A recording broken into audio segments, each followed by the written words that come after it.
The website also gives you advice about setting up a learning group, or if you're in one already, advice about the best way to run a learning group.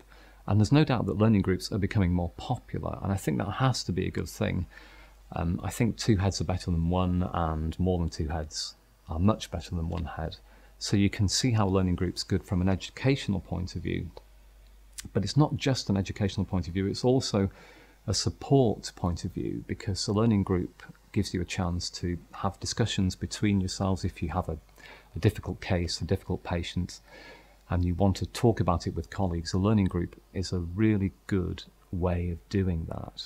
And it's great for appraisal because, again, it gives you the chance to have those discussions about significant events or patient complaints that we need to have for the appraisal process.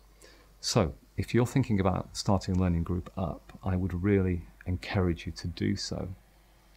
I'm in a book club, and I think there are comparisons between the book club I'm in and a learning group. So, for example, in our book club, there's about 10 of us. Now, that's maybe a fairly high number for a learning group, but there's no magic number, and 10 could work well, 4 could work well. I think the number's not crucial.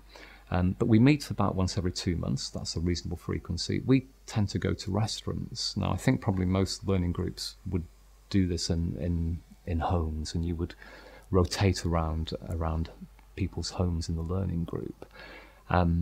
We bring a book, we take it in turns to choose the book.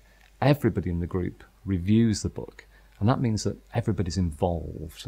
In each of the meetings, everybody has something to say, and I think that's important for a learning group as well, because that means you'll get active education, not just a passive experience where you're sitting back and listening to people presenting, but you're all involved, you're all talking and learning together.